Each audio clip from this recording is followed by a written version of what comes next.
She's doing it so she can burp. Told you.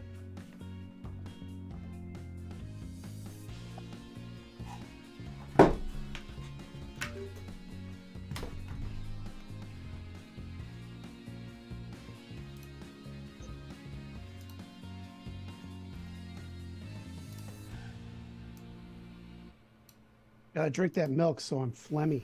Hello, hello, hello, everyone. Welcome to the show tonight. Give me just a moment as I get out some of our social. The Elgato Stream Deck is failing on me again this week, so I'm trying to do a quick restart there so I can get my my little macros working. Took all your ports today, Reid? You got everything? Yeah, no, I got the internet back this time. No, the cat has not disconnected me. I can do my speed test real quick. Let's see here. Let me get a window that I don't need. Speed test. Go. I'm trying to get the. Come on, Stream Deck. Come on, Stream Deck. Maybe I should be like, if you guys want to sponsor the show, then send me the good stuff. Get this going. I can't type. No, you're not there. Let's see. Go. Speed test. Go. Let's see if I can just close it out and then quit the Stream Deck and start it. Okay, let's see here. Let's see. This is the good content tonight. Hey, what's going on, guys? Hey, JoJo. Hey, Chandy. Hey, everybody. What's up? Eric, Scott, Ron. Got some great... Gene, I feel your pain, Gene. I saw what you said on Twitter about the wrong LAFC captain. Sorry. I had that. Get it together, Christian. Muting. Okay, now let me see about getting this Stream Deck going again. See if that works. If that did not work, then we're just gonna roll with it with the classic way again. See what? There's something else that I was. Oh yeah, I was checking my speed test for you all. So I'm 349 down, 497 up, and the up is the more important part right now. It's a little bit slow for down. Maybe I'll have to complain to them with. Everything you just said doesn't make sense to me. I pay for half a gig down, half a gig up, and so I've got the up right now, and that's what's important for this stream right here. About milk, did I cut out or did Christian cut out? Well, Christian's doing. I'm here. Christian's doing weird stuff, and he doesn't have his video up right now. But for some reason, when he left, it redid all of the panels, and now I've got to switch Ashley and Christian's name around. I didn't leave. Something happened, and you two switched places, and now I got to change the graphic, or people are going to yell at me and get all fussy. Your cat. I saw your cat doing something. It's not doing anything. You didn't see cat my cat at all. Again. My cat is not down here. I knew it. But the Elgato's messed up. So give me just one more quick second. Sorry to There's milk involved, so the cat get the social out to make sure people know what's what. Oh boy. Now all my windows are possessed. I mean, I don't even see your video right now. I have it off. Oh, well, there we go. That explains it. I didn't even feel the need to say that because I assumed he knew. Yeah, it was on purpose. Yeah. For a change. Sorry. I liked him. Okay. Tweet there and copy. Large monitor. This is the bomb. Speaking of large monitors, Apple TV Plus released quad screen, split screen, for last weekend's games. Yep. Guess who's buying an Apple TV? You need an Apple TV 4K. 4K. It's $130. Yeah, so I'm an cheap. Apple person. Spencer is not. Nor is Reid. I know, but we have ready for this loop of irony? We have a Google TV that we watch Apple TV on. Like, we can download that, right? It's a smart TV, so we have that. I'm surprised it doesn't melt your TV. I also was like, we probably can't get that app, but we can. And so now I've convinced him to buy the Apple TV 4K. One for the 4K and then two for the 4 screen. It's necessary. All right, thanks for joining us, everyone. Sorry for that quick delay. Had to get the social out. Have to mess some more with my stream deck. Honestly, I didn't mess with it at all, and so maybe there's an update or something. But it was being a little persnickety, and I may just have to redo my macros to get those out because it's super handy when it works. But a couple of them got broken, and I guess I just need to redo them all. But thanks for joining us for the show tonight. As you see, we've got Christian with us, and Ashley Blaine is out. But we're looking forward to hearing what you guys have said. And if you would be so kind to go ahead and share the social, it's out on Discord and also out on Twitter. Appreciate that as always. If you're joining us for the first time, welcome to the little behind the scenes that happens before the show starts. Please feel free to give the show a like, a subscribe, hit the bell button. It helps us so much to help keep this fantasy community growing, which I'm going to make some comments about tonight during our show because it's super awesome.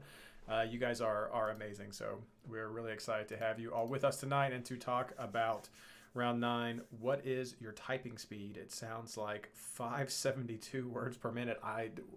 When was I? Was I typing? I have no idea. I don't do the whole keyboarding thing. Let's see here. Okay, for Ron, here we go. 2 fingers at 3 words per minute. Now here we go, Ron. I'll type something really quick right here. Something for Ron in the window. Let's see how that goes. I don't know if you can hear that. So I've typed something. It was just there in the Google search bar.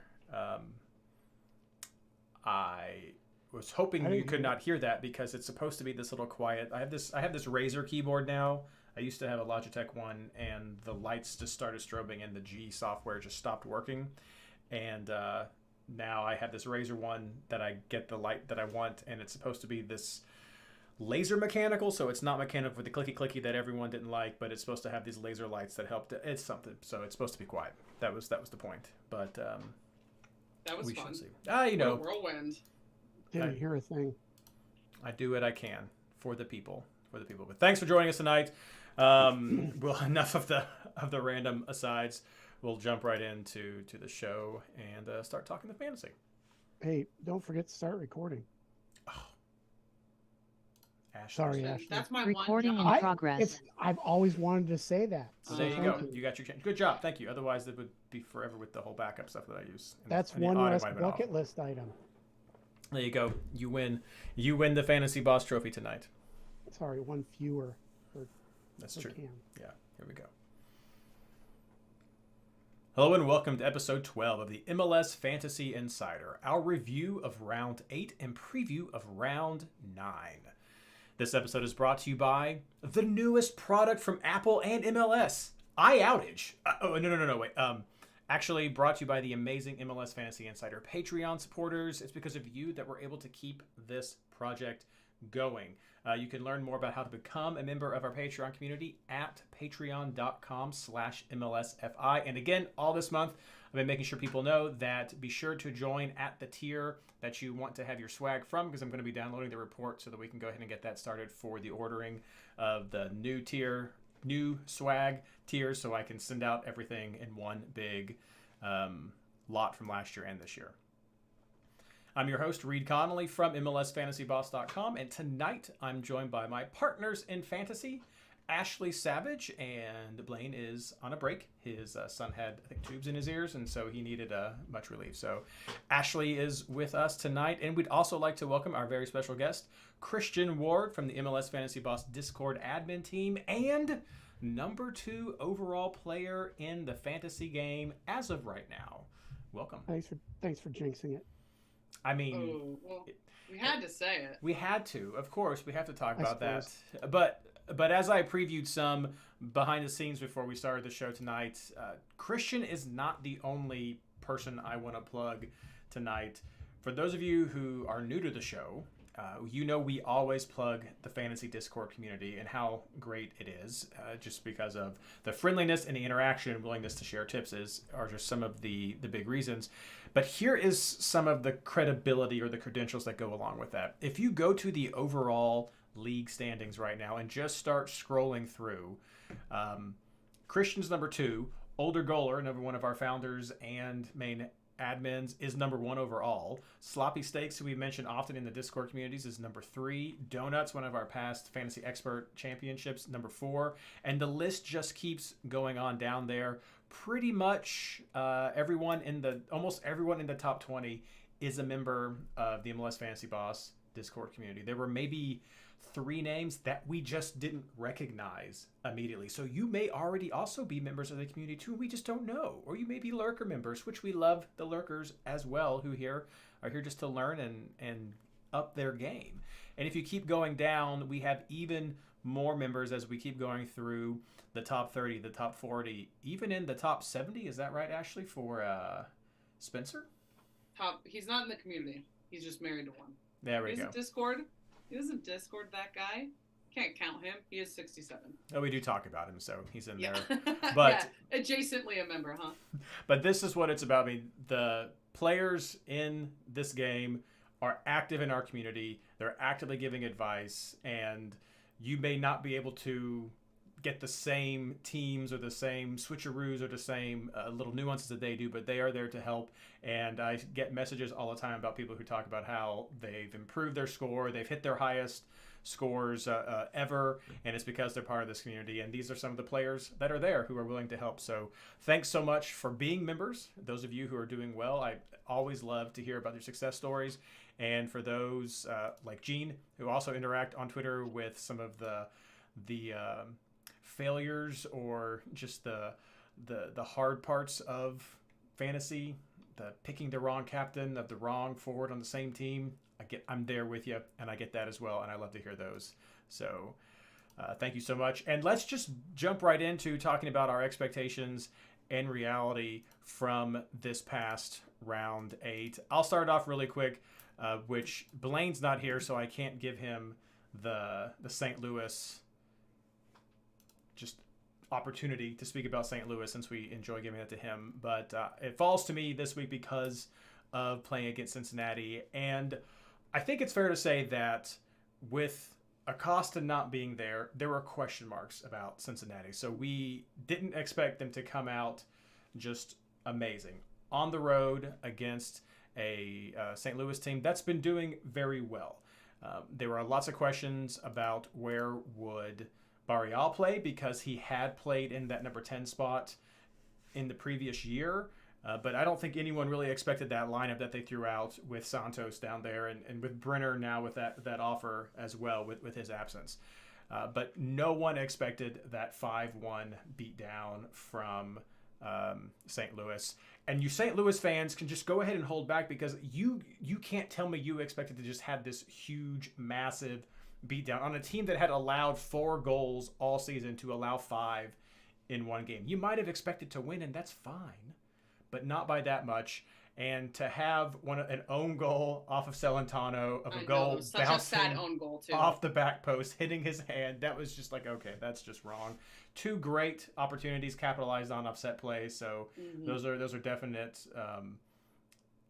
faults on Cincinnati for you have to be there. You have to be ready for those things. And then a couple of those open play goals as well. So if you look at the stats, though, it was a bit more even, but we saw goals from the fantasy side. We saw goals from players and points from players that we have expected throughout this whole time with Stroud and Lowen and everybody like that. So the same players that we've been targeting produced, and that's why we're looking at them. And several of them are still at very good value points for you to pick them up in the right situations. Will this round be the right situation for that?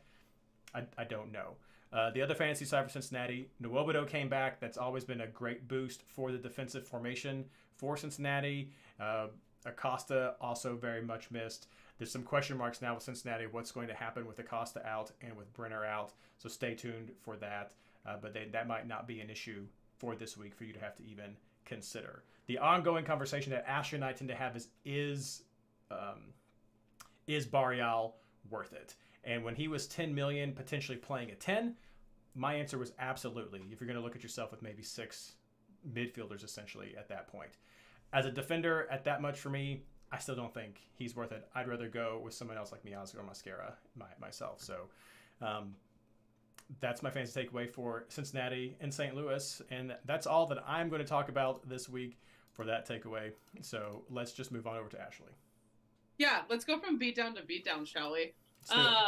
So I got a decent amount of flack last week for, basically downing the Sounders. And to be clear, I said I wouldn't pick up Sounders defense and I wouldn't pick up Sounders midfield because Lodiero hadn't cracked over an 8. He got a 9, which is decent. Like, that's still good. But, he hadn't produced many points leading up to it. We weren't sure about the formation. Sounders fans, we knew Rusnak and Josh Atencio were going to be missing. Come kickoff, Christian Roldan was in concussion protocol. All of these things lead me to not really want Seattle because in the Cascadia rivalry, whichever team is doing the worst tends to want it more. And so the only thing I said positively was that Rui Diaz scores goals at Portland. And so I had Rui Diaz, and I said it last week on the pod. So my expectation was a really chippy tie, maybe a shit ton of yellow cards, maybe 2-1 Sounders just because they were in better form, maybe. But I was expecting a draw, city draw. No shutouts across the board. And Rui to get a goal. And the only thing I was right about was Rui to get a goal. It was a crazy 20 minutes of soccer. Just like Reid said for Cincinnati, most goals, more goals than Seattle's been put on them all season in that span. I think it was a really gritty performance by the Timbers that might make us want to look back at Mascara again. Someone a lot of people were high on for fantasy point production in the start of the season, even when they weren't keeping shutouts. I thought it was a great game for him. I don't think fantasy-wise you really should bank on anyone for them offensively because they're just working through injuries and all that stuff, but a really great performance from them from a fantasy point-wise and as a team, as hard as it was to watch. So I went to bed at 3-1, so that just tells you how I felt about it. For fantasy, I said this last week and I'll continue to say it. Jordan Morris that you picked up the first 3 weeks of fantasy is not the Jordan Morris when Raul Ruidiaz plays, and he's very expensive. And so I think it's important to note that as we come into this week before Minnesota comes to town. The other game I wanted to highlight was El Trafico. I just snagged it before anybody else could. No one else wrote it in their section.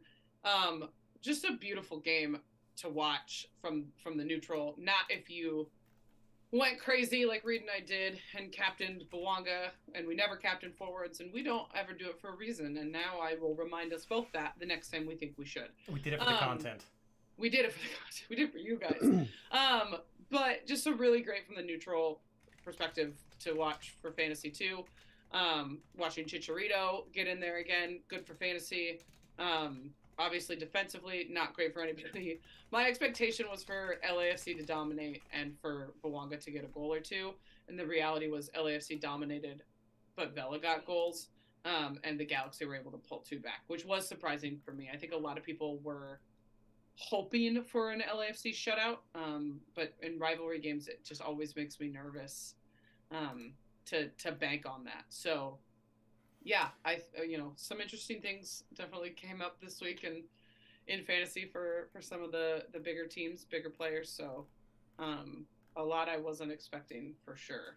But Hollingshead got the goal, and that was some things that people had banked on. I brought in Hollingshead, and I was really hoping that there would be sort of a connection with the opposite sides of Hollingshead and Bouanga and things like that. So I did forget to mention my score, so sorry about that. That was not on purpose. I will share. I did have a flub with captain. I did go with Bouanga, like Ashley said, and I was kind of on the fence with Espinoza or Bouanga, but I went with Bouanga for the content for you all, and so I ended up on 87, which was not fantastic. I brought in Gressel and Martins from New York City. And so I did get some good points there. Espinoza, Ladero, Zelarayan did great for me. Had Rodriguez and Hollingshead off the bench, and I did a keeperoo with Martinkowski and Schlutt. And so I had 6 points from Schlutt, but I rolled the dice and got 8 from Martinkowski. So overall there. And still, I am continuing to hit that rough spot in the host invitational league. 87, lost that by 2 points to right there. Lost some by some to 90s as well. Had a tie in the Patreon league. So a mixed bag on my head-to-heads because you all are crazy with some of the scores that you did. But yeah, definitely a captain flub from me, but not horrible. One of the ones that I missed was I ended up going with Klitsch as when I was switching around with Almada not being available, and he only got 4 points. That was, I think, a definite risk. Strangely enough, he's produced a lot of bonus points this season, and I was sort of going with I hope that he could do something against Montreal, and did not play out for me. So that was my team result. So I was not trying to hide that. Christian. Huh? Just kidding. 92 points wasn't great. I mean, it was great, but it wasn't like as great as like the guy I was after. He did Captain Vela, and I had the armband on Vela all week, and there's a reason for that. And I talked about it on Discord today and got argued with, and whatever. The point is that Vela owns. Well, no, Vela owns El Trafico, period. Like, 100%. he's up for that game. Mm-hmm. He's always up for that game. You're kind of silly if you don't take Vela. But I understand why you would take Buwanga. That guy is so in form, it should be illegal. Yeah. And so I get it. If you only had one forward slot for LAFC, yeah, it's a good, solid argument to take Buwanga. Especially against a defense that isn't that great, to be honest. They're not terrible either, though. I mean, Well, they were let's missing admit pieces, right? They were missing pieces. Well, yeah, but they're not. They haven't been like really disastrous like some that we've seen. Mm-hmm. So like I knew that this was going to be kind of a competitive game, but I also had a really good idea as to who was going to produce. So I had Vela. I had the armband on Vela. I also had Buwanga, and the problem with me is that I'm like an idiot, like about like one pick every week, and this week my idiot pick was Driussi, but yeah, I did it too. I did have the sense to put him on my bench. So, yeah. I don't think Alex Roldan was an idiot pick. I thought I was almost positive that Seattle would crush Portland because Portland hasn't shown us any cohesiveness. Yeah, but at all. It's that rivalry, right? It's just like what you said about Vela. I don't trust Seattle defenders. It's motivation. In a Portland-Seattle game ever. Yeah, I mean, like, there is no bad player in MLS. Like, we rag on people all the time about how bad they are, right? The problem is, it's all motivation. It's all situational. Sure. It's all, you just, there isn't a bad player in MLS, period. Like, it just comes down to, basically coaching and what the player's doing from week to week, like, yeah. Does he want to try? This is his job. How often do you bring excellence to your job every day? Like, honestly, take a look in the mirror and just answer that, and you'll start to understand why certain players don't do what we expect them to do week in and week out. But anyway, that's how I did. My takeaway. I've been hovering between second overall and third overall for the last 3 weeks. So I'm actually happy I didn't drop the top. So like, that sounds really impressive. Like, Older Golder and I are like 1 and 2. It's not that impressive. And here's why. There's 10 points separating the top 20. Well, you know what I mean? Like 20 points, maybe. Yeah. And so it's like really tight. So any one of us, like, if we sneeze, we're in 10th all of a sudden. You know what I mean? Mm-hmm. Like, if we pick the wrong defender or one wrong player or wrong cap choice, plummet. But anyway, so my takeaway, of course, I'm a Minnesota homer, so I've got to talk about Minnesota versus Orlando. I didn't know what to expect in that game going into it, actually. But I did have a general expectation as a fan of this team and as established in the first 5 or 6 games of the season. Like coming into the season, I didn't expect anything from them. We lost Reynoso, you know the story. Anyway, we start winning games away. We start shutting out. Well, we only had one shutout, but like we started holding teams to like 1 goal. So we became hopeful. and then we didn't, because we can't shut games down. I mean, like we cannot close out games. That's the general expectation I had going into this week. Okay, here's Orlando. They're a decent team. We're at home. We need to be able to shut them down and to be able to like close out the game, even if it's just a 1-0 lead. And 2 weeks in a row now, we have conceded late goals that have cost us a lot of points. So, I think we were in 3rd place in the West at one point, and now we're in, I don't even want to look place. It's past 5th place, I'm pretty sure. But anyway, yeah, I mean, like, thanks, chat. Thanks, Black and Red, for saying that. I mean, we are at least scoring. I really appreciate that recognition, as if I own the team. Okay, that's it for me. That's my takeaway. I've got a few little updates from Blaine and a couple others I did want to mention. DCU versus Montreal. Blaine is going to continue to harp until it changes. Load up against Montreal, especially on defense. I will say DC is also one to be questioned about. Going up against Montreal on the road, they got that 1-0 victory, but not a lot of production from DC, even though it was a weak Montreal team. They were great differentials. I know some people who had them as the defender.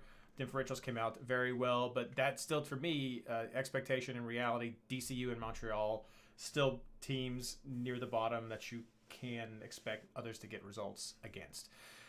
Charlotte, Colorado, we expected that to be more advantageous for Charlotte.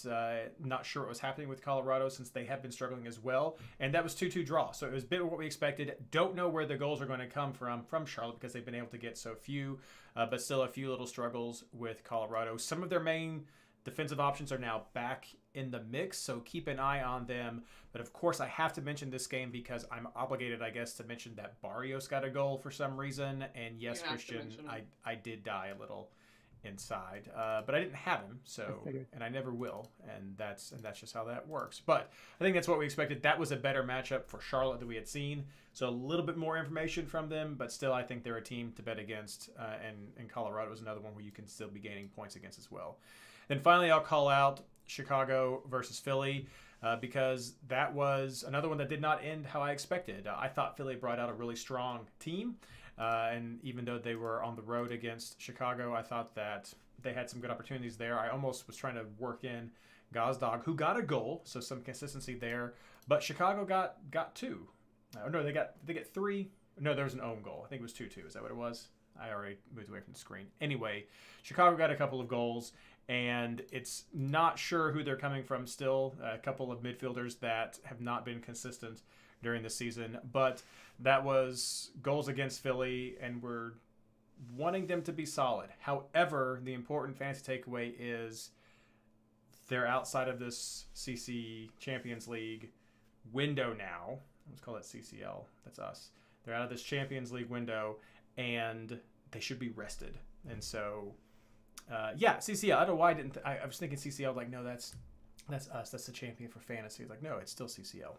So many of them. It's CONCACAF Champions League. So, yep, it's CCL. It is. Well, we're FCL. Fantasy. That's right. Well, there's so many CLs, but they're going to be rested because there's a break from that now. So we could maybe be looking more for some of that consistency from Philadelphia. But that was a reality that was not what I expected. I expected them to be a bit more tough, even though they were on the road against Chicago. Quick look over to chat to see if there's anything else we should mention. So you got the Minnesota part. Philly, it's exactly, Ron. Philly very drained from CCL. So even with that number, the number one lineup, there was still some tired and getting a recovery, which we should expect for this round. Yep, that's about all that we have for the expectations reality. So we're going to be moving into our next segment where we're talking about housekeeping for round 9.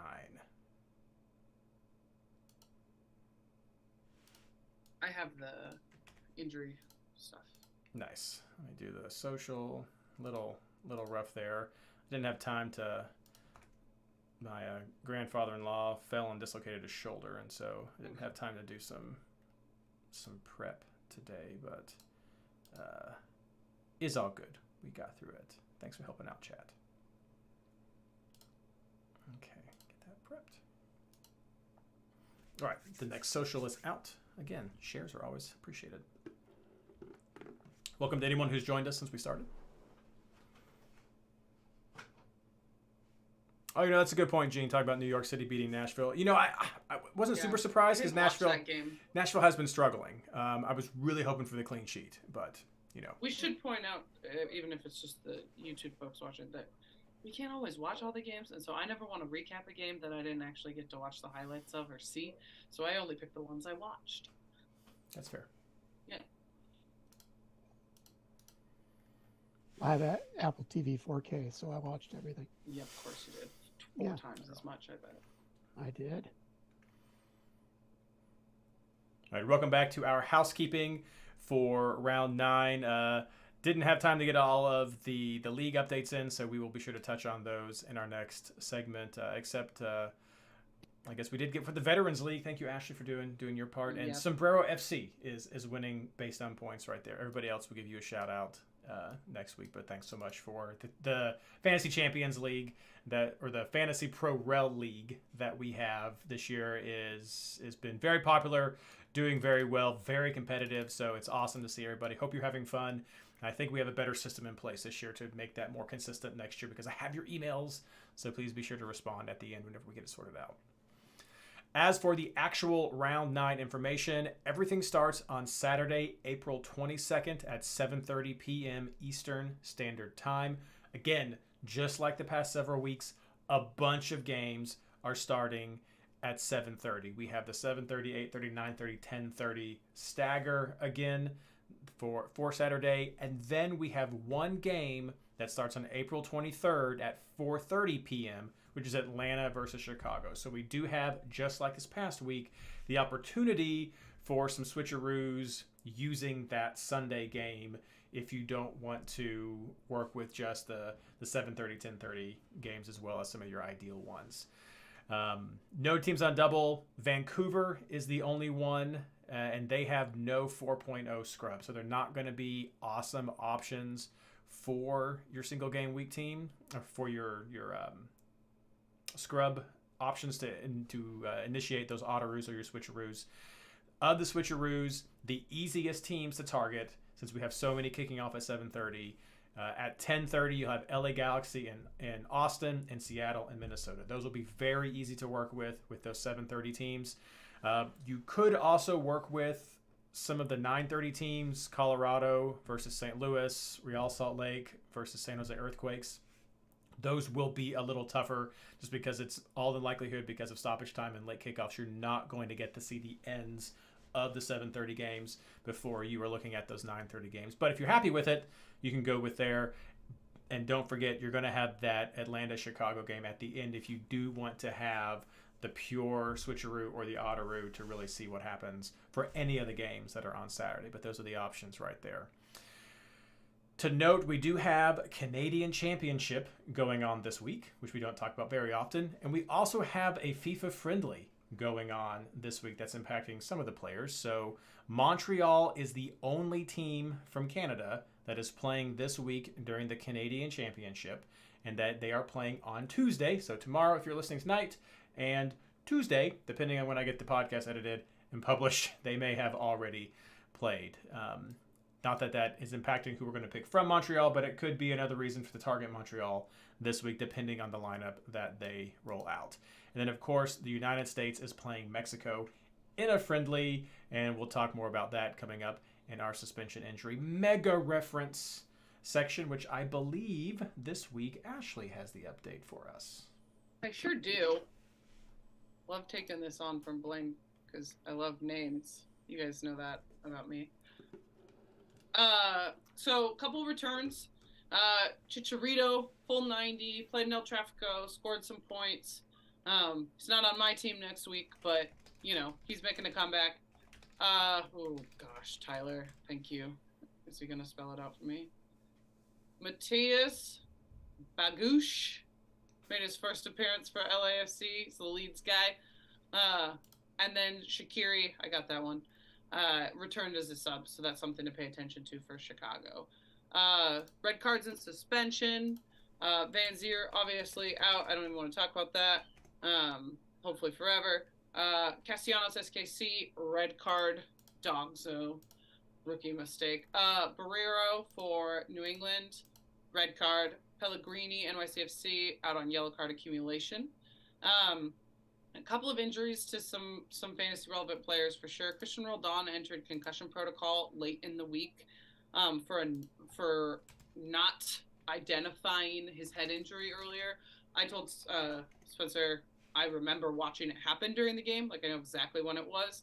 But he didn't seem to hit his head. Obviously, he did. So concussion protocol, not sure how long he'll be out. Not even sure if he made it to national team camp. If he didn't travel to national team camp, I expect he probably won't play this weekend. Rusnak for Seattle, lower leg and heel injury. Just in case people were trying to get crafty, I'll also add Josh Tensio was on that list. For Seattle, I think groin. Jonathan Klingsman for Galaxy came up limping at the end of that game, something to watch. Chris Mavinga for Galaxy, it looks like Achilles, which is a huge bummer. Tillman had a leg injury. Kai Wagner looked to re-injure his hamstring during CCL, so there's some Philly implications there. Tehran from Chicago, undisclosed. Diego Fagundes had a knee injury. He was in tears leaving the field, so pay attention to that. Cole Bassett was a 30-minute sub for Colorado. Okay. Here we go. Yorgos Yakumakis. I practiced that, and I don't even know if I got it right. Possible hamstring injury, otherwise known as Gigi for Atlanta. And I asked Tyler if I could call him Gigi, and Tyler said no. So, possible hamstring, something to watch for. Unfortunately, they're the only game on Sunday, so it's something I would definitely either have a backup plan for or be able to scrub. And then a DCU player I've never heard of is on this list, so you guys don't need to know because I can't pronounce that either. Irrelevant. Okay. I have one. Oh, hit me. Thiago Almada. Oh, sure. And then also, I guess we should say Lucho. These are new injuries. I guess I should preface that. But yes, Almada is day-to-day. Is there something that came out? Well, no, yeah. I mean, like, I think people are, I've seen it on Discord. There's a giant spectrum of understanding here. Sure. So the facts are he's been in full training for about a week. They checked him over. He was on the bench, I believe, or not on the bench. They checked him over before the game on Saturday, and he didn't clear, or they were holding him back as a precaution. Okay. So, like, everybody from Atlanta is, like, going, I'd be shocked if he didn't play. So I'm thinking that, the only reason that he would be not starting at all would be, like, it's worse than we thought and it wasn't disclosed or whatever. But I honestly don't think that he's going to miss that game, frankly. So sure. In fact, if he does start, I would bet my shirt that he goes at least 80 minutes. Reid, have you seen a timeline for Lucho? Because that's another big injury. When he first was injured, they were saying 2 to 3 weeks. Okay. So it wasn't looked at as major. It's mostly just getting it to heal and then come back. Yeah. Mm-hmm. What was the injury? Was it dislocated shoulder or? Yeah. Yep. Yeah, when he had that fall. So, all right. So yeah. So that's all I got. Yeah, No. the last quick update I'll add some great information from chat. Thanks so much. Let's see here who made the color here. Thanks so much, Hudson, for mentioning this. If you are looking for 4.0 players, then I Austin. put it in the notes. You put it in the Oh, notes. sorry. No. I put in the notes that there are none for Vancouver. From Vancouver, but Sorry. Austin has several 4.0s you can look at. They're a 10:30 game, and San Jose also has several 4.0 players from one of the 9:30 games. Minnesota has a couple too. Minnesota has some. So if you don't want to wait for, I'm sure Atlanta and Chicago have some as well, but if you want to look at some of those guys from the first rounds, there are 4.0 players from later games, and of course we do that so that you have the opportunity to change those 4.0s in case you leave money in your bank to get a player to not come off your bench. You do have options this round, and if you're still a little tight with your budget, you have some options right there as well. Thanks so much, chat, for providing that. But that's the 4.0 players. What you want to hear about are the big money, the big name players who are going to get you points in this round, and that's who we're going to be talking about with our player targets coming up next. Oh, that was a much better transition.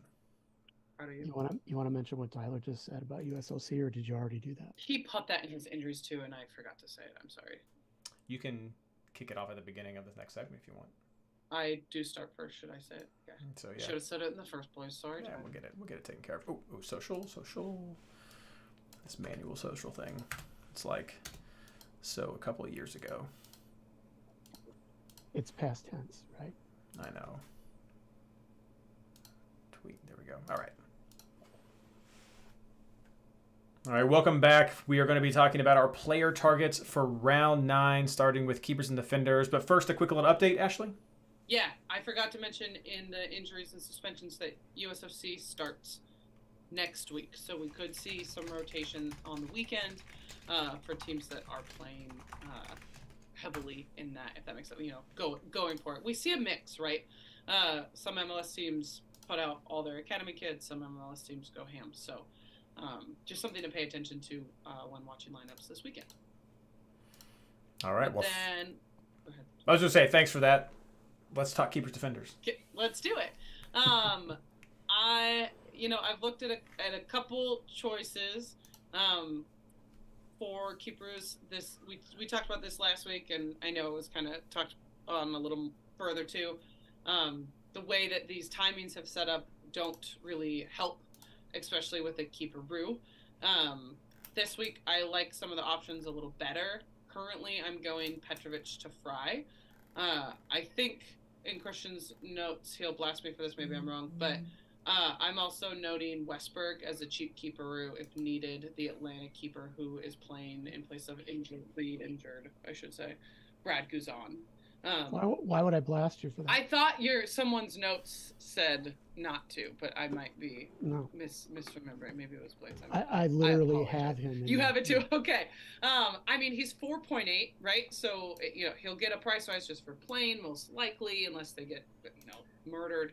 But that's a pretty cheap option, especially if you're going to spend the money on the front end, which I plan to with Petrovic. Yeah, so that's something I'm looking at. I also just want to highlight, and maybe this I am stealing, how well Schultz has been doing for Columbus. He's not as cheap as he once was, but he's still pretty cheap.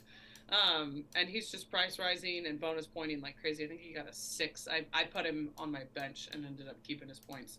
He got a 6 last week without a shutout, and so that's a great cheaper option if you're looking to. For defenders this week, I do like Alex Roldan. You didn't hear his name out of my mouth last week, but I'll say it this week. I'm definitely not, loading up against Minnesota. That's not anything I'm gonna say. I think, like Christian said, they're sneakily not bad. They're 6th. I checked when you said that. But I like the Sounders after that terrible road loss. Back at home, they haven't allowed a goal at home yet this season. And Minnesota's, they're putting in a goal a game, but the offense isn't anything I'm overwhelmed with. So I do like the Seattle backline this week. I also like Bayern Jones. Romney had a good point outage more so than they did this last week with bonus points. So I think you could pull from a couple in that New England backline. I'll go over this 1,000 times with Reid, but I like Mascara over Barreal.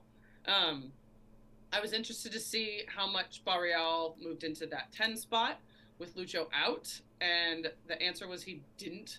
And so for the price and the point production, I prefer Mascara. Actually got more points in that loss than Barreal did. I think if you want to spend the money, I understand it. I think there's more potential with Barreal, but Mascara has been more consistent. And then I'm considering for my last spot a couple different things I'll just throw out here for anyone who's also trying to consider that bench play. I'm considering Orlando, Houston, or Tolkien. Tolkien had a great bonus point producing week this past week for Red Bull. Red Bull are going to Montreal. That's a matchup that we've highlighted a couple times already, playing against Montreal. I do always get nervous when it's road against Montreal, but still. And then I really like Houston at home against Inter.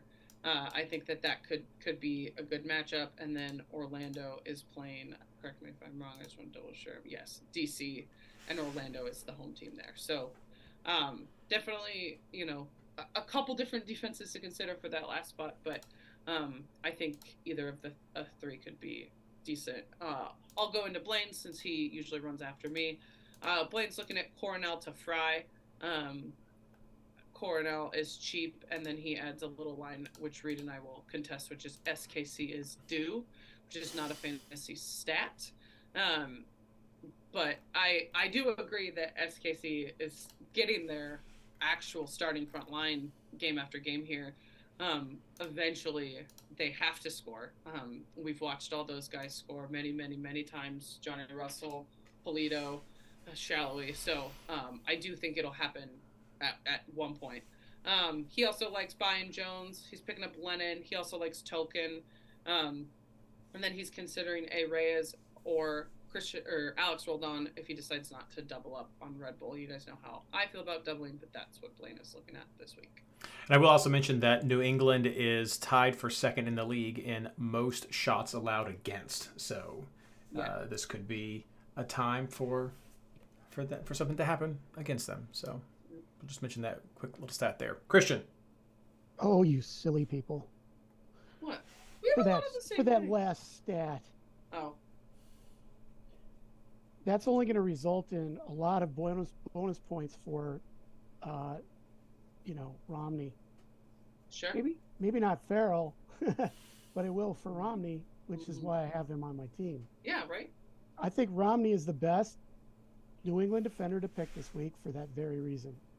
I also think Barreal is essential because Portland allows the most crosses into the box of any team in the league.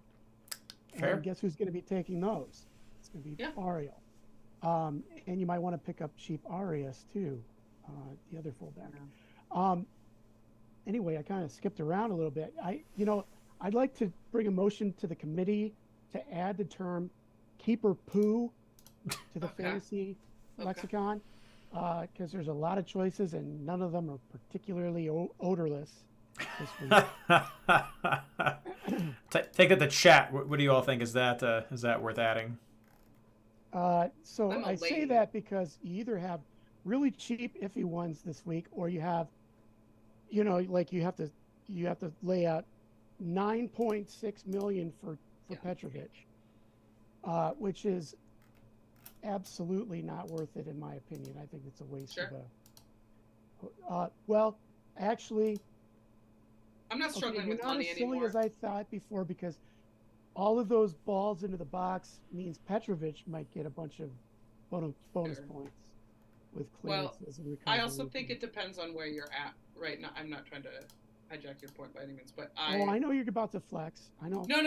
My bank is crazy. My bank is nuts. I don't know how it got there, but it did. So I don't care as much about it. But I agree with you. That's a stupid amount of money to spend. If you've got less than 125 mil, don't spend that money. Yeah, don't do it. I was incidentally, one of my directives for this podcast was for me to see if I could take Petrovic and just say, oh yeah, I've got him too, Ashley. Didn't work. Anyway, so I'm currently on, believe it or not, right now, I'm currently on Klinsmann if he's healthy. to the Atlanta keeper the following day. Yeah, that's because I just think that all the rest of them are just iffy. So I put Diop on my field because he's 5'5". He very well could start after that horrible match by Westy. Yeah. So I put Diop on there just so I'd have the money in case he started, because it's the last game and I don't want to be, kind of screwed out of a keeperoo keeper poo. Keeper poo. So if he doesn't happen to start. So, but yeah, I mean, it's a solid play. I mean, they're at home. Chicago, it all depends on Shaqiri and if Mueller's feeling it. I don't think that Chicago's necessarily great away. So I think it's a pretty decent shout. I also have Lennon. I have Roldan. I did load up on Seattle, being a Minnesota fan. I think Seattle's looked extremely impressive for the entire season so far. Yeah, and like I said, humble brag stat. No, which they'll get scored on this weekend. And now that I'm saying it twice, but no goals at I don't think season. you will. Yeah, so that's why I've got Roldan. You gotta go with the stats, right? And I also have Rui. I have Ludero. Getting ahead of yourself now. Yeah, I'm getting ahead of myself, but yeah. I think I actually covered everybody, didn't I? Yeah, Mario, Romney, Roldan, Lennon. Yep. Yeah. Okay, I'll shut up. So, just kind of going through there. I think Schlut's an option that hasn't been mentioned yet for... I talked about his cheapness and his bonus point production. Did I say his name wrong? I said Schult. That could be it. Schulte, whatever it is. I'm going to talk about him from Charlotte's poorness. So he is cheap there. Is a great keeperoo there. But I think that he came through for me. Well, I guess he didn't come through but he had a solid result last week without having that. But I think he's good for activating any other kind of keeperoo that you do want to do, especially since that's an easy one if you wanted to go into an LA Galaxy or go into Seattle, or even take a flyer on Atlanta, who does not have Guzan in there. So there's going to be some cheapness between those two right there. I don't think you could pair up again, going with somebody else from Columbus as another defense option if you want to have that as just two on the bench right there. I also agree with Tolkien. Great point with Barreal. He does get a lot of crosses. Arias does not get a lot of crosses for credit in the game. He may put some stuff in, but he doesn't get a lot of actual cross stats in the game. Barreal does. 3-4 is not uncommon for him to get during game. He's all over the field with that and also on a lot of the set plays. So great shout there. And I'm not hard against Mosquera with Cincinnati. He and Miazga are virtually the same as far as I look at as far as bonus point production. Mosquera does get forward a bit more. So between those two guys, I tend to go more with Miazga, but that's more of a point pick there. I think you could also, with there being some question about Cincinnati's ability to score, you could look over to the Portland defense. I mean, you have Mosquera on their side as well, who has some offensive ability. They're sub 7 million. You also have McGraw, who has just been a bonus point machine, has the most bonus points of any defender in the game right now. So I think you do have some options there, depending on if Cincinnati is going to be able to get anything going on the production side with Portland at home coming off of that big win. So that could be a 0-0. That could just be another bench play that you do with those teams.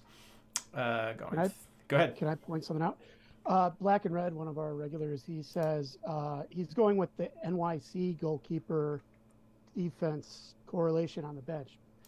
And he says he's going to do it only if Jesus Ferreira goes 70-plus minutes versus Mexico. So I think that's pretty clever, actually. I absolutely agree. Except, okay, so Baraz is cheaper than Schulte, right? He's cheaper because he's terrible. He's started every game terrible. this That's season. what I was about to say. Like, he concedes, like, if he sneezes. Yeah. Oh, man. So yeah. That's the only reason I'm not really. But if I remember correctly, he's got Ilenic Yes. The replacement for Gray, Mm-hmm. who actually put up 11 points, and his boy, like 7 of those were bonus points. Like, Mm-hmm. that's amazing. Yeah, didn't, I think that's you a know, sneaky yeah. thing to note defensively. I think there's some less restrictive defenses, if that makes sense, like less if then buts Yeah, to pull from, but but it we've is now cheap. outed Black and Red for his smartness. Yeah, no, that's a great call. It Especially I know is cheap. Paxton also got the late call up as well. And Yep. there's not a lot of production in that Dallas midfield that I think we rely on for fantasy. Just wrapping out some defender conversations. I think you could even look at Rodriguez on the road, 9.1, maybe a little bit high, but RSL's kind of struggled some, and Rodriguez had great bonus point production right there. Great take for New England, Christian, but I think you could also look at, again, Jones or By as far as who you want to go with that. And then with some of those questions with some of the injuries and starting up with Toronto, you've got several pretty affordable players in Philadelphia if you wanted to look at some of those guys as a back line. I agree those are options there. And let's give a shout out, because if we don't, we're gonna hear about it on Twitter. It is St. Louis at Colorado. Some budget options. I'm so sorry. Let's talk. Yeah. Should I just? I feel like I'm the one that got this heat so bad. I need to make a note every week to make sure to mention St. Louis. There's some great cheap defenders there, and they're going to one of the worst scoring teams. I don't know, Barrios. Maybe he got his fire back now, but I mean, St. Louis Rubio's road defense. healthy now, guys. Ooh. We'll see. We'll see. A bench option, and of course, yeah, absolutely. The shout out with New York City FC. I think that covers a lot of the players. I don't want to bet against Rubio. Sorry, at home. No. No, this is obligatory now. I have to say it every week. Oh. Like I mentioned, there's some budget options there, and you can see it. It may Yes. be it may be worth a bench spot depending on what your team looks like. Not, I would say, not a team that I'm looking at. I'd rather look at something like a San Jose on the road if we're going to look at that, or even a Columbus on the road. And before I would look at St. Louis this week. But that's a lot of defenders to look at, lots of different price points, so it's a great conversation there. Let's move on to talking about midfielders. Just do the quick mention from Blaine. Hits a lot of the ones that we all agree on. Heel is one that all of us are looking at this week. Herrera is one that all of us are looking at this week. Zella is one that we're looking at this week. Almada, if available, is one that a lot of us have at least have our eyes on this week. And then after that, Blaine also gives a shout out to let's see, Espinoza. Well, Espinoza is one that not all of us have, but totally get on the road while you be looking at them against RSL, who have allowed almost every game, if not every game, maybe one clean sheet, but usually 1 or 2 goals per game for RSL. So and San Jose has been scoring. They give up, but they also have been scoring. Then yes, he gives a shout out to Lowen and also to Brugman right there. I think he's been on that train all season, guys. He has been on that train all that season, and I've got some more stuff to say about LA, so I'll save that for me because Blaine's not here. So Christian. Well, okay. You mentioned everybody. Odero, Almada, Herrera, Heel, Zelarayan. I also have Espinoza. I also think, God, I hate it, but I like Orlando mids this week. Ojeda and Torres, Facundo Torres especially. Somebody's saying Gasbag. Gasbag's not that bad of a shout, but he's just, I'm not taking him until they clear CCL. Sure. I'm just not comfortable doing it. Anyway. Let's get through this one so that we can debate forwards. Ashley. Sure. I have no new name to add to that list. I am considering Gazdag. I'm taking everyone else that you already said, Christian, or that Reid you said for Blaine. I think for me the musts this week are Heel. Almada if fit, which that's going to be tricky because they're the only game on Sunday. So then I'd like to kind of maybe have that discussion with you guys. What do you think you should do with him? Because you need to be able to afford him. He's 12 mil, right? Am I wrong? For Gazdag? He is 12 No, mil. Almada. Oh, Amada. Yes, he's 12. Okay, He is. only game on Same Sunday. price as Espinoza. So he's 12 mil.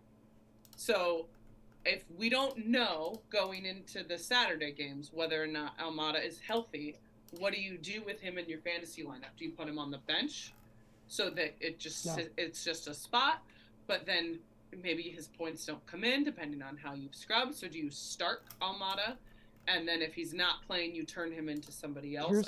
I have my own thought, but I'd like to hear what you two think, because I think the will you or won't you Almada will be a thing this week, unless Pineda could say something midweek that's like he's totally fine, he's playing, and then Right. obviously That's the only reason I would take him, is if Pineda said that. So if he doesn't say that, for you, he's not on your team. Correct. Okay. Interesting. Yeah, no, that is it. It's too late for that much money. Like, it was easier last week when I took Bowanga, because if for some reason Bowanga didn't play, I was like, Vela. I'll go Vela, no problem. Who cares? It works. If I end up with some extra money, that's fine.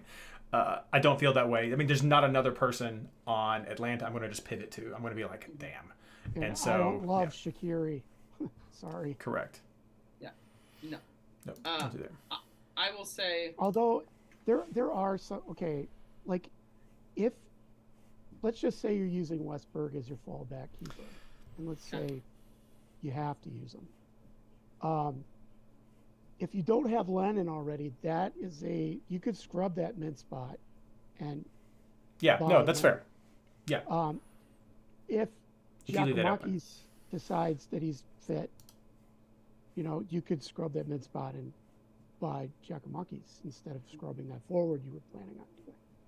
So, it depends on how many of those slots you're using going into that game, I guess. But I also think it depends on how price capped you are. My initial instinct was to put him on the bench and make sure I had plenty of scrub space to bring him in if the rest of my bench hit 2, because of the money. I can do most of what I want to do without being like, shit, I don't have enough. But there were a couple of things where I wanted a more expensive player, and I couldn't do it if I kept Almada. And so I think if you can afford it, to put him on your bench, and then you just see, and then you just make him someone who doesn't matter, right? And then you do what you just said, which is you fill the scrub with someone who does. Maybe you didn't already have Lennon. Maybe Wiley got moved up again. I don't know, right? She hosts bonus points, something, right? Gigi's out, so you pick up she. There's a couple other options in not midfield that you could do if you plan your scrubs out properly and you put Almada on your bench. Is my only, if you don't want to not have him, because you're gonna be pissed if Pineda's crickets and then he's starting against Chicago, right? And you don't have a way to bring him in. So I think the majority of whoever's in the top 200 currently is going to be savvy enough to fade him if we haven't heard anything. Sure. The only people who are going to have Almada on their team are people who flat out went on vacation for the weekend. Last week too. No, I hear you. No, 100%. Yeah, I hear you. I'm just saying, I think there's a way to do it without screwing yourself over, because it's the last game of the week. Well, look at it this way. So it depends on your philosophy on the game. I always love to start 5 mids. I do too, so it's hard to do that, but. But anyway, he's also a cap candidate, right? So if he's even in my team, he's on my field, and he's probably got the armband this week. No, I agree, and I think that there are other players that are more attractive if you don't want to have Almada, that you just use that money to pivot into them. And I think we're going to hit some of those with the forward section when we talk about it. But before we get there, I do want to add a couple of names to this conversation to build off of what Blaine was saying. Well, first, we had to mention a Mukhtar in the comments, and Mukhtar has not been producing. He is at home again against LAFC. I this last week. just don't trust Mukhtar really at this point. I think there are other midfielders that we've already mentioned who have better matchups even on the road. Looking at you, Zelarayan, that are more enticing than Mukhtar this round until he shows some more consistent form, or not even playing against LAFC's tough, and so give me a better matchup. LAFC is a great defense. Yeah, they're a great give me a road better team. Mm-hmm. They're a good road team. They're a good team. Mukhtar would need to be playing better for me to think of him even at home. And now, building off what Blaine said with LA Galaxy, he mentioned Brugman, and that's totally fine. But as I mentioned earlier, Austin FC are another team that is tied for the second most goals or shots against allowed. They've allowed 115 shots against them. And if you start looking back through some of these stats, Puig has been generating shots, not been necessarily getting the results that we want. I think that's another name you could add on your midfield list, which is also some value there. Sub 8.5, he's 8.3 million. That could have maybe a better result this week. He had a decent score last week, not the scores that we want, but Austin allows shots, and he's been getting some shots during that. So I think you don't have to just look at Brugman, who plays behind Puig at least on paper, and so he could have some more options there. There's another player who's been getting some shots as well for LA, who I think we'll be talking about next. But I go to chat real quick to see if anyone has been mentioned. Great shout out about Gazdag in chat. Philly does have CCL coming up midweek next week, so there could be some rotations there with Philly. That's going to impact any choices that you may want to make from that crew. Philly does play a 7:30 game, so you can easily see their lineups if you want to have some other midfielders in your pocket for who you might pivot to. We've mentioned a bunch. I think you could easily do that for where Gazdag's price is right now. So let's move on to talking about forwards. No consensus picks here, so Christian, who do you have? Oh, I have, as I mentioned before, I have Rui Diaz. That could turn into Araujo from Atlanta if they field a really strong team. If Almada's playing, I might consider that. I have Bassi on the bench. I also have Sergio Santos on my bench, and I'd be interested to hear opinions about that. I'm not married to either Bassi or Santos, to be honest. I think forward options are pretty garbage this week, although I do want to pretty much mention Kerwin Vargas. So, funny story, I'll make it short. Funny story is I'm in a draft league, and I traded, I made a trade this week with Tyler, Ranchinator. And he threw in Vargas because he was going to drop him. And so I got Vargas and another guy, Lowen, by the way. And Vargas puts up an 11. He hasn't done anything. And then he puts up an 11. And so I was flipping around on my four screen, split screen. And I put Charlotte up there, and I watched Kerwin Vargas because I picked him up. And I was curious. This guy is good. Like, he's fast. He's got really serious ball skills. And like, he scares me. Like, if I had to defend him, like, I'd be like, yeah, this guy, he's like just as dynamic as somebody like Ojeda.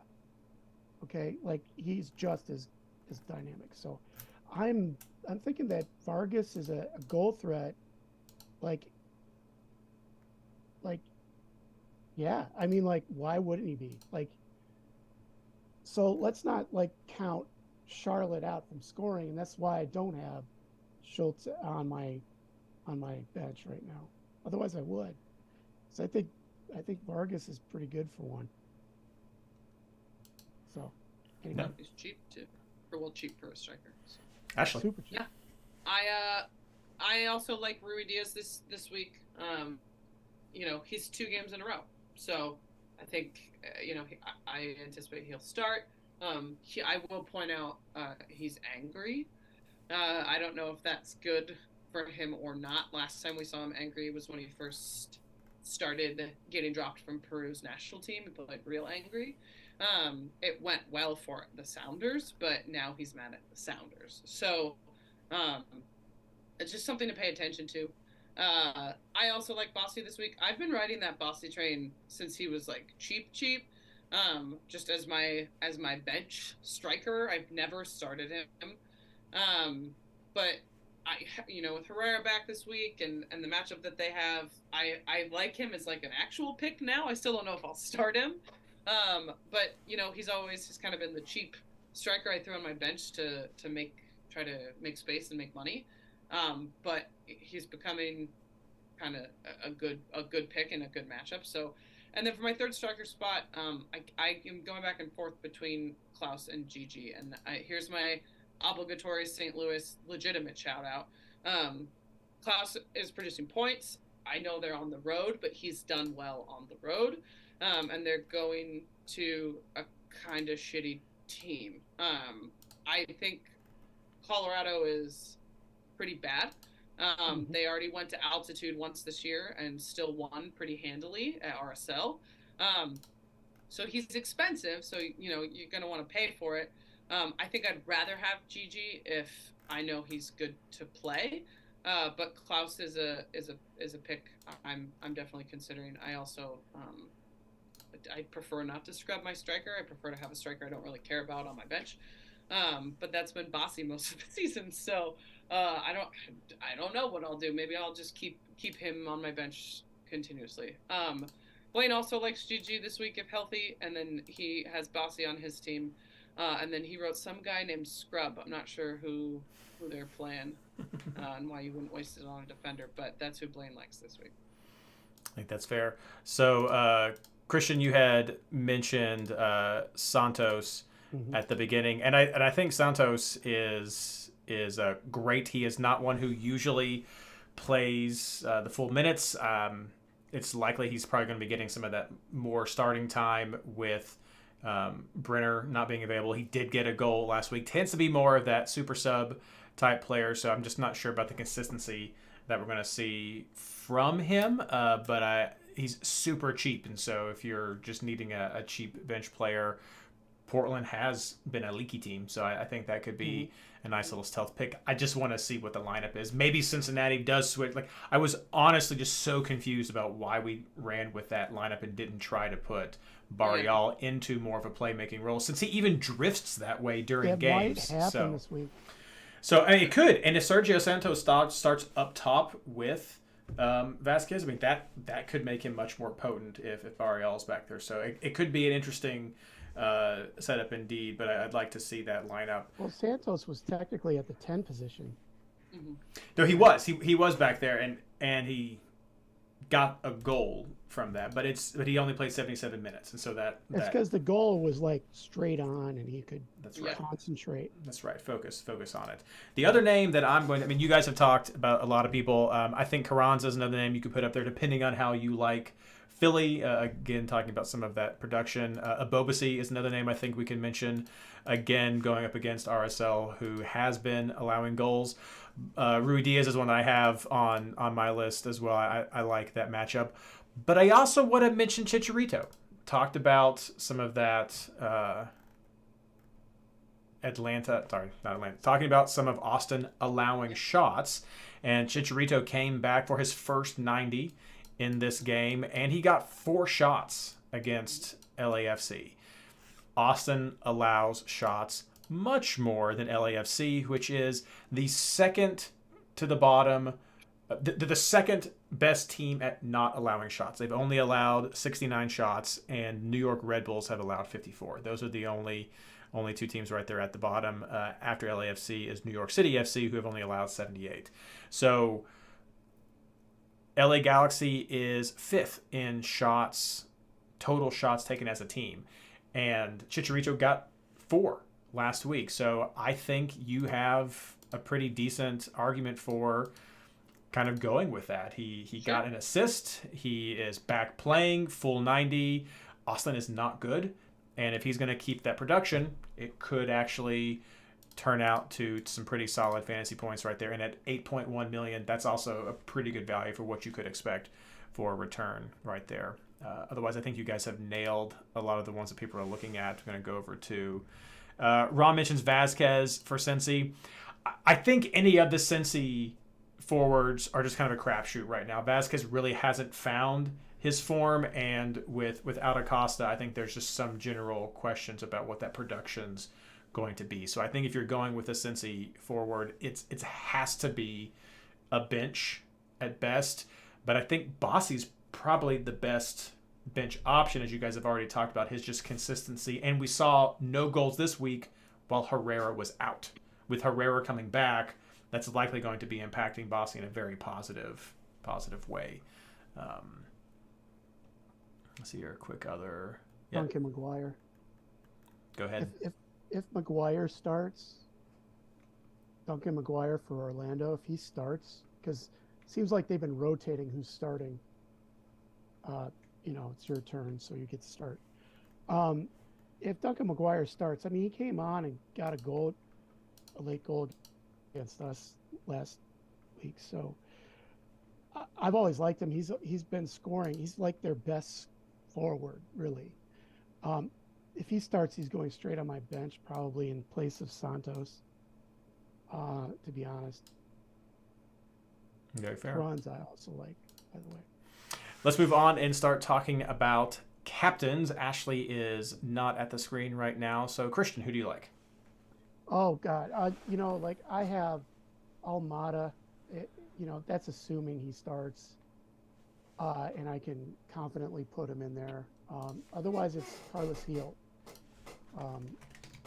Got a decent matchup against a team that just is struggling right now. Sorry, Cam, if you're online. But yeah, I might actually. I was actually looking at all of my mids, all of the mids we talked about. They could all literally be captain candidates and not be laughed off the podcast for saying it. But yeah. Who do you think? So I think for me it's coming down to Heel or Ladero. Those are the two that I'm looking at. I just can't do Almada. I mean, even if he was starting that late is just so. I guess if I absolutely knew Almada was going to start, I would put him in that list. So my top three would be Heel, Ladero, and Almada. But that's a lot of money to put into Almada, and if you're not going to do a like-for-like swap with Espinoza, that really frees up a lot of money for other places. But I think those would probably be the top three right there. But right now I have it on Ladero, but it's back and forth between Heel and Ladero. That's where I happen to have it stop right now. Okay. Ashley doesn't like that. You guys know I haven't really liked Nico this year. No, so. You haven't. I was actually surprised to see you put him on your list. First time all season. Yeah. Who do you like? I like Heel. I think that is not creative, but I do like Heel. If I get ballsy, I might go Herrera. I think Inter Miami is a team that he might be able to tear up a little bit. But it's probably going to be Heel for me just because Sporting has been, I would say this to Blaine's face, so no one come at me like I'm saying it just because he's not here, but they've been pretty bad. And so I think, New England is going to be pissed off about what happened in Columbus. And Heel looks a little more Heely lately. So that's kind of the obvious one for me, but, I've been trying to not go as obvious, and it's gone well and gone terrible, so we'll see. Heel's probably better. I captained Ladero last week. This past week? Yeah. I thought you captained Vela. No, that was Dean. I would be overall rank 1 had I not switched it off of Vela onto Ladero. I would have suggested you to not do that. Ladero and Heel have had some consistent production lately as well. I will say, since you did throw in Inter Miami again, Inter Miami's defense is not awful.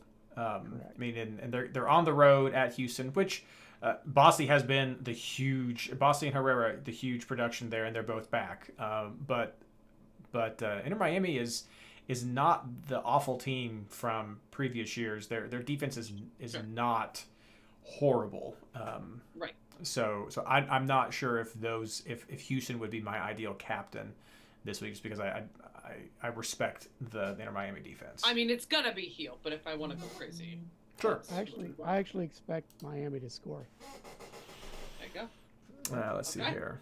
Another shout out for ACG is being thrown into chat. Shout out for Espinoza. Totally get that. Probably more of a fringe one, but I understand where you're coming from there. Brooks Lennon. Ron, I don't know if you're true or not with Brooks Lennon, but those late captains really give me some heartburn. And a shout out from Zella for Black and Red. I get it. Betting against Charlotte. Those are some great teams. Be sure to participate in this week's MLS Fantasy Boss Discord player poll and share your captain picks, because that's a fun pie chart that we get to look at, and so it's good times.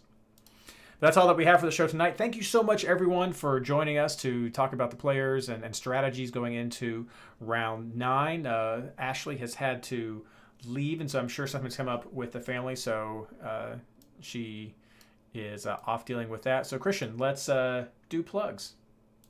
I would like to, as always, plug the MLS Fantasy Boss Discord community. Great community, as we always say. And if you missed it at the beginning of the podcast, this community has value. If you care about, doing well at this game, you really do want to be on the Discord, because right now there's probably, I think we counted, there's only like 3 players that, and we're not even certain about 2 of those players, whether or not they're in the Discord. But the top 10, actually it was the top 20, are all in the Discord, other than like maybe 3 of them that we couldn't verify. So like that's a statement, like if you want value, if you want to find value, a valuable resource, come to the Discord. We have great people here. And I might tell you a dumb joke. You better laugh at it, but I might tell it anyway. And we have fun there. And we have all kinds of tools. We have all kinds of resources. We crowdsource a lot of things, like the things that MLS itself is really bad at, like injury reporting, absences, things like that. We crowdsource that. We scour Twitter. We scour websites. We scour, blogs, sports blogs, to make sure that we have that information. So definitely join. Plus, it's a lot of fun. Oh, I think I mentioned that. Yeah, so much. I don't think I really have much I can say. That's a great plug for the Discord community. MLSFantasyBoss.com, of course. We do have Tyler's differentials article there to help you get a little bit less chalky about your team, and also the podcast comes up there, and we have the Discord player poll that's posted there as well for the results.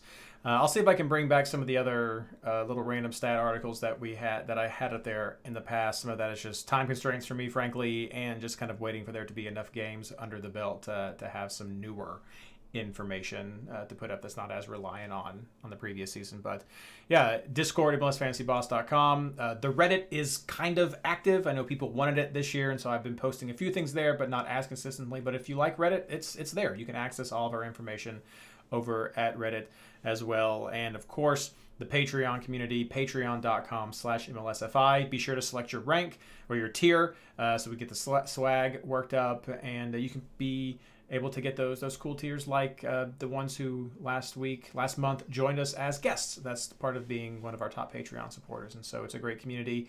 And once we have that solidified, I'll be putting out some of the voting for the Fiverr artists that we have this year designing our pin and magnet options. So should be some good times coming up right there. But that's all that we have for the show this week. So of course, as always, good luck.